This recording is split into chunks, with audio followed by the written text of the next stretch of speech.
All right. So basically, now I'm just trying to make good on the positive aspects of what I've come to find out and the positive things that are within myself. The bad things, I know they're there, but um, I'm kind of taking the approach of just, I know it's not me. I observe them when they come up, but I don't react to them. But as far as doing things, just trying to do things in a level headed way as best as I can without pursuit, without the expectation of getting anything out of it. Um, yeah, that's all I have to say about that. And again, as far as like the onerous thoughts that I have that just really weigh down on me and get in the way, my way of being productive and getting stuff done. Um, to a rational extent, I do try to just figure out what's going on.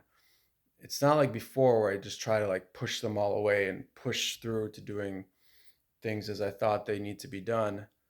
But it's a balance, not getting carried away in either direction, which is basically what's a lot of what went down this during this time. Um, yeah. So one thing I just looked up.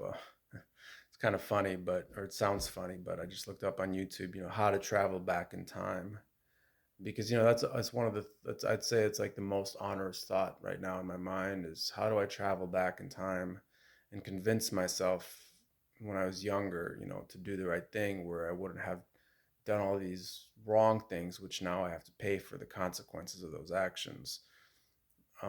Because I really wish that I had the strength and stamina and mental clarity that I had 16 years ago, because now a lot of that has been really depleted by me doing the wrong thing.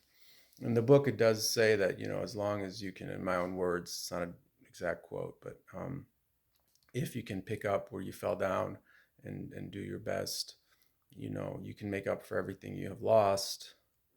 And there's other lectures where the teacher of this practice says similar things, but there are consequences, and it says so the same in the book. When you do the wrong thing, how are you going to pay for it? You're going to have to suffer, and it's hardships that you brought upon yourself. They weren't things that you initially had to go through. So it's kind of taking all that into consideration, because the pain of regret really is just something that really I have to grapple with all the time, and have always had to grapple with. It's just one of those mental blocks that I have. And now, in part because of that mental block, like the regrets I have are really serious. Like it's not just something trivial where it's just like it appears in my mind as something so inflated and bad. Now I really did make mistakes, which I really truly regret, and there really are serious consequences. Not something that I can adjust my mindset and I'm free of it. But again, taken into this larger context of the teachings in this book and my understanding what I just said, it still all comes together. If you find out your mistakes at whatever point, you can, make up for what you have lost. It's just a lot harder the more mistakes that you make.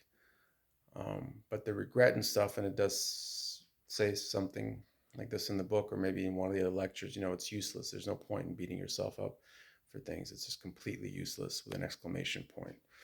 And if you go down bad roads, the factors will inflate it and make it even worse. So there's no need for it. But at the same time, if I personally can't push it out of my mind, I have to balance focusing on it and figuring it out with just the day-to-day things of doing, trying to get stuff done and still functioning. So it's finding a balance in those respects.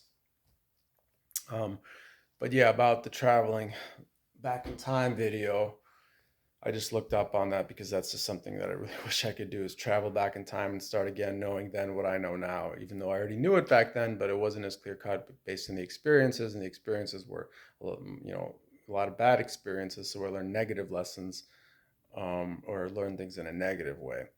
Mm, yeah. Um, um, so yeah, uh, that's what I have to say about that. All right.